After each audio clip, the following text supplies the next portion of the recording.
এটা বাচ্চার কান্না।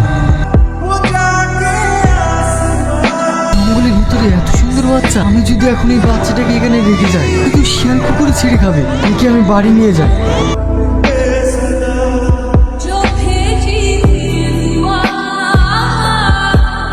রামিসা, রামিসা, আব্বা তোমার কোলে বাচ্চা? একে তুই কোলে নে। আব্বা একে আমরা মানুষ করবো কি করে? তাহলে দে, যেখানে থেকে নিয়ে এসেছি সেখানে রেখে আসি। ও হয়তো শিয়াল কুকুরে ছিঁড়ে ছিঁড়ে খাবে। না আব্বা, ওকে আমি মানুষ করব।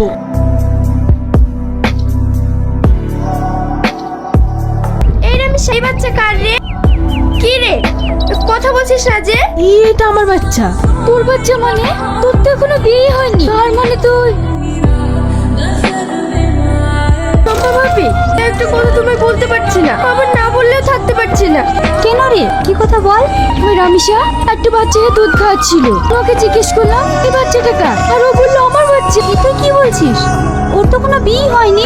ছি ছি ছি ছি, সবাই বলে রামিসার মতো নাকি ভালো মেয়ে পাড়াতে নেই, ও নাকি ঘর থেকে বেরোয় না, যদি বা বের হয় ভাবির কথা ও মুখে দেখায় না, কিন্তু একটা ভিজা বিড়াল।